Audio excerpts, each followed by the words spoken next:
Okay, now that we've set up our preset on our HHImageHost account so that it's ready for us to go select and create an event with, we're ready to go ahead and continue on with the creation of this project. So in order for it to be auto-posted, I'm going to select that on the Create Project screen.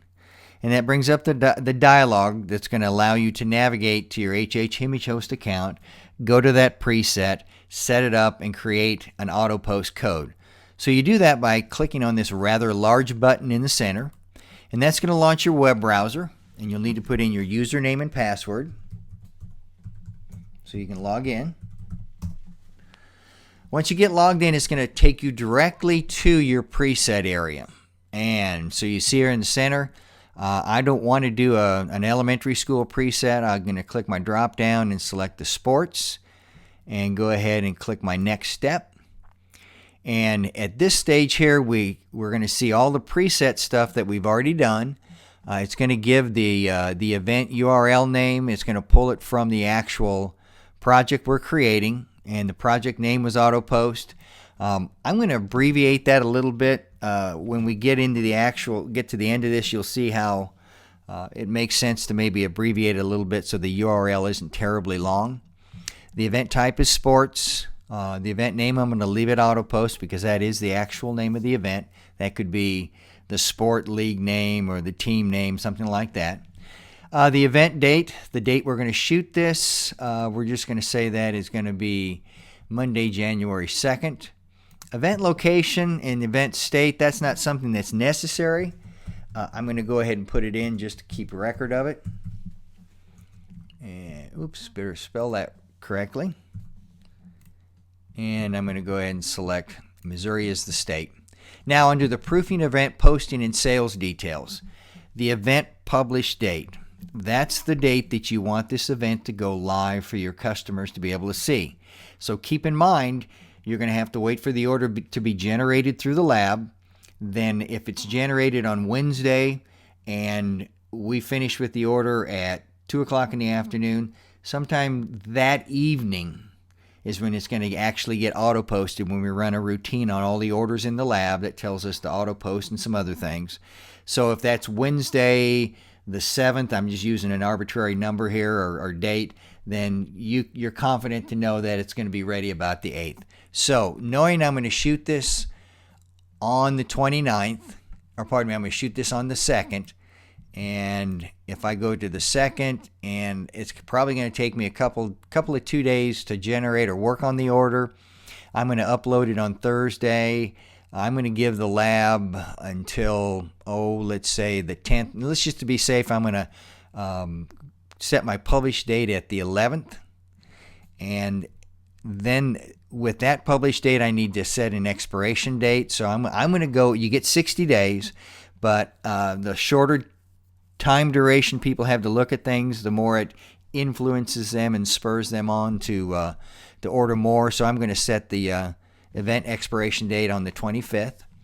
Now the master password, what that is if whoever has the master password can actually access everyone's images that are part of this project. So if you have a league you've shot of 40 teams, and you know there's maybe 1 or 2 people that are going to need the ability to look at those images for whatever reason, to be able to verify and validate that somebody's been photographed other than just the photographer, you're going to want to give them this master password. And I'm just going to call it, again, just sports. And it's probably simple to not use any capitalization because it is specific as far as that's concerned. Price list is still sports. The email notification is the same. Confirmation page message is good. I'm not going to choose to have a letter stuck in every single order. So I can go ahead and continue on to next step. Okay, now at this point here, I can select a cover image to be used on the landing page where all of these people will go to first. Maybe it can be if I'm shooting a baseball league, it can be a real kind of a cool baseball image or something like that. I'm not going to do that in this case.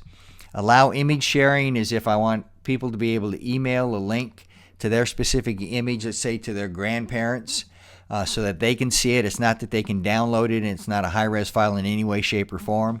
That's why it always defaults to yes. The gallery is still selected as the black one. I want to stay with that. And I do have to put in an event greeting that's going to be on that landing page where the cover image would be if I had selected one. Just set something up real simple. Okay. And go ahead and click on Create. Now this actual event has been created. All right. And you'll notice by the URL, the reason that I abbreviated the auto post name to AP, I wanted to shorten that a little bit because this is what they'll have to type into their web browser to get to the landing page to get in to see their images. Okay, so this is the auto post code that we need to copy and create and put into our order that we're creating right now. So just click on the copy to clipboard, and I'm just going to go ahead and minimize this browser and come back and click on the paste from clipboard, and there's my auto post code, and all I have to do at this point is click OK. Now that auto post code is going to be part of this project and will be generated in the order file itself too. One other thing we have to take care of at this point is a package insert. So how are we going to convey to the photographer's customers their password plus the URL, plus what kind of a password do we want to use?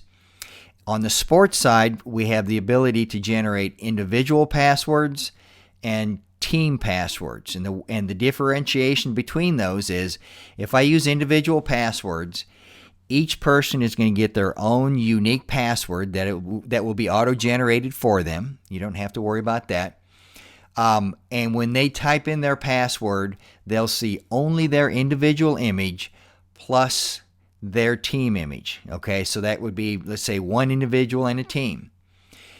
If I use team passwords, then what will happen is when that person types in their team password, if they're a member of the Cardinals, then they will see the Cardinals team plus all the other individuals that are on that team.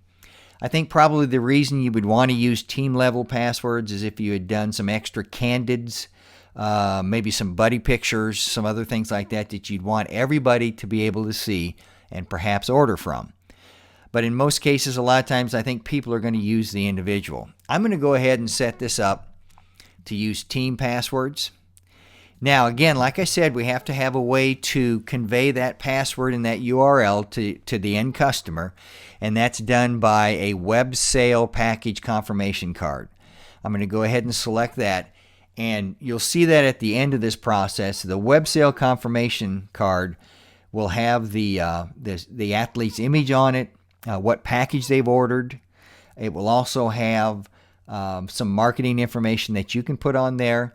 Plus, it includes the URL specific to this event that we are going to auto post to, and their individual password if you've selected that, or their team password. And then those are put into their individual packages. The other thing to take into consideration is those folks that are not ordering packages, the way you handle those so that they can get a web sale to maybe see team pictures in particular, is you would enter a no print package letter into their package field. When you set up your package group, maybe your package L is a no print. And those kids that didn't buy any individual photographs or team photographs, you can give them that package L, and it'll actually, or will generate a 4x10 package confirmation card that you can give to those kids too. Keep in mind, we do charge for those inserts. They're 19 cents a piece.